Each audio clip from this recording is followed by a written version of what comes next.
জীবনে উন্নতি করতে গেলে দরজার কড়া নাড়তে হয়। আর দরজার কড়া নাড়লে দরজা একবার হোক, দুবার হোক, তিনবার হোক, কেউ না কেউ এসে দরজাটা খুলবে। অতএব আপনাকে চেষ্টা করে যেতে হবে, আপনি দেখবেন ঠিক এগিয়ে যেতে পারবেন। নমস্কার বন্ধুরা, আমি অ্যাস্ট্রোলজার সৌরভ, আপনাদের সবাইকে আমার চ্যানেলে স্বাগত জানাচ্ছি। আজকে আমার আলোচ্য বিষয় হচ্ছে হলো গিয়ে কুম্ভ রাশি। এই শনিদেব রেট্রোগ্রেড হয়েছে 139 দিনের জন্য, 30শে জুন 2024 থেকে 15ই নভেম্বর 2024। এই সময়টা আপনাদের জন্য কেমন যাবে সেটা নিয়ে আজকে আমরা আলোচনা করব।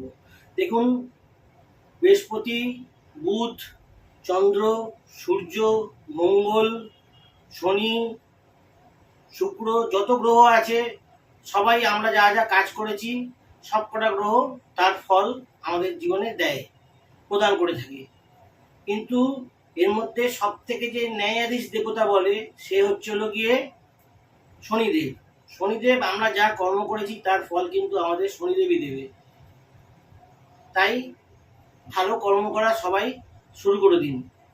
তাহলে এখন শনিদেব কুম্ভ রাশিতে, মানে আপনার নিজের রাশিতে রয়েছে, আপনার লগ্নে কুম্ভ রাশিতে রয়েছে, এবং সেখানে থেকে শনিদেব তার তৃতীয় দৃষ্টি গিয়ে পড়ছে আপনার তৃতীয় ঘরে, তার সপ্তম দৃষ্টি পড়ছে আপনার সপ্তম ঘরে, এবং তার দশম দৃষ্টি পড়ছে আপনার দশম ঘরে। তৃতীয় দৃষ্টি মঙ্গলের রাশিতে, সপ্তম দৃষ্টি রবির রাশিতে, এবং দশম দৃষ্টি পড়ছে গিয়ে হচ্ছে মঙ্গলের রাশিতে।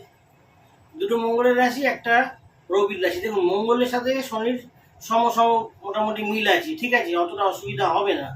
কিন্তু সপ্তম দৃষ্টি যেটা, সেটা হচ্ছে হলো রবির রাশিতে। রবির সাথে শনির একদম খিট আছে, মানে একদম এদিক ওদিক, মানে শনির সাথে রবির কোনো মিল নেই, এবং সেখানে কিন্তু এটা একটা ডেঞ্জারাস কম্বিনেশন তৈরি হয়েছে। সেভেন্থ হাউস থেকে আমরা কি দেখি? সেভেন্থ হাউস থেকে আমরা বিয়ে দেখি, সেভেন্থ হাউস থেকে আমরা লাইফ পার্টনার দেখি, সেভেন্থ হাউস থেকে আমরা বিজনেস দেখি, সেভেন্থ হাউস থেকে আমরা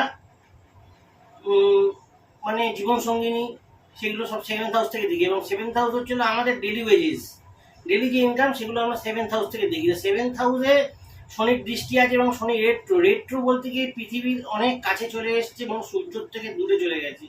এবার রেট্রো হয়ে গিয়ে শনিদেব কিন্তু ফল অনেক বেশি দেয়। পাপী গ্রহ হিসাবে শনিদেবকে আমরা ধরে থাকি, এবং এই পাপী গ্রহ যখন রেট্রো হয়ে যায় তখন তার ফল কিন্তু খারাপ হয়ে থাকে বেশিরভাগ। কিন্তু শনি, যার বাচ্চাটে শনির অবস্থান ভালো এবং লগ্ন ধরে যদি তার শনির অবস্থা, মানে যেভাবে যেভাবে দৃষ্টিটা পড়ছে সেটা যদি ভালো হয়, তাহলে সবসময় রেজাল্ট খারাপ হয় না। শনির দৃষ্টি তৃতীয় ঘরে যে পড়ছে, সেই তৃতীয় ঘর হচ্ছে আপনার ছোট ভাই বোনের, সেখানে কিন্তু একটু প্রবলেম দেখা দেবে। আমাদের কমিউনিকেশনের একটা কমিউনিকেশন স্কিল আমাদের সেখানে ডিস্টার্ব করবে।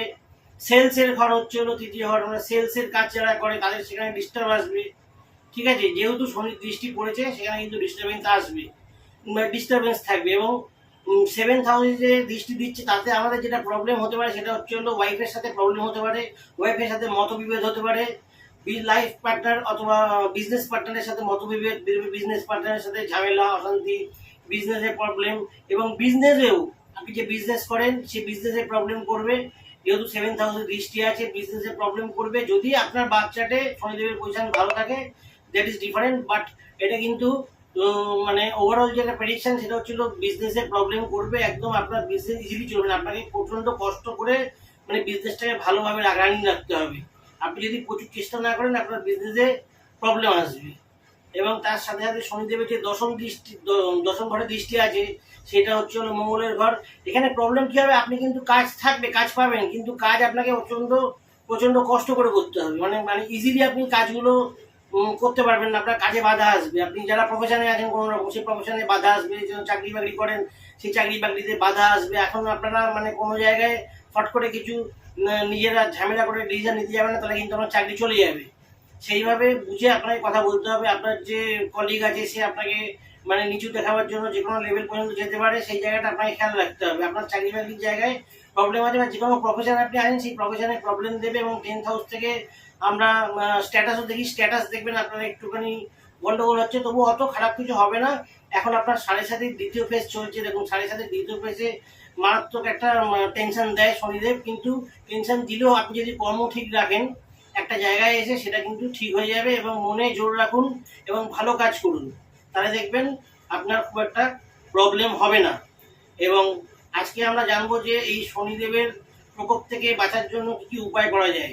উপায় বলতে আমরা যেটা করতে পারি সেটা হচ্ছে হলো প্রতি মঙ্গলবার করে বজরংবলীর যে হনুমান চালিসা সেটা যদি পড়তে পারেন খুব ভালো উপকার দেবে। এবং শনির যে মন্ত্র আছে ওম শাম শনিশ্চরায় নব, শনিবার সন্ধ্যের পর 108 বার যদি জপ করতে পারেন, 108 হচ্ছে পুরো একটা সার্কেল, পুরো একদম একটা সার্কেল তৈরি হয়েছে, পুরো ব্রহ্মাণ্ড ঘুরে আসছে 108 বার যখন বলছেন। আপনি যদি 108 বার বলতে পারেন তাহলে কিন্তু তার রেজাল্ট আপনি খুব ভালো পাবেন। এবং শিবলিঙ্গে আপনি যদি কাঁচা দুধ সোমবার করে দিতে পারেন এবং তার সাথে সাথে প্রতিদিন শিবলিঙ্গে জল এবং বেলপাতা দিতে পারেন, আপনার দেখবেন টেনশন অনেকটা মিনিমাইজ হয়ে যাবে। এবং আপনারা যদি পার্সোনাল কনসালটেশন নিতে চান, আপনারা পার্সোনাল কনসালটেশন নিতে পারেন, সেটা আলাদা ব্যাপার। কিন্তু আপনারা দেখুন মনোবল হারাবেন না, যেহেতু এখন সেকেন্ড ফেজ চলছে, সাড়ে সাথে প্রবলেম তো থাকবেই, তবে তার সাথেও আপনি বেরিয়ে যাবেন। এবার পার্সোনাল বার্থ চার্ট হিসাবে সেটা অনেক সময় ভ্যারি করে। আপনার বার্থ চার্টে শনিদেবের পজিশন এবং লগ্ন হিসাবে যদি মানে শনির দৃষ্টি খুব খারাপ ঘরে না পড়ে থাকে তাহলে কিন্তু খুব একটা ড্যামেজ হবে না।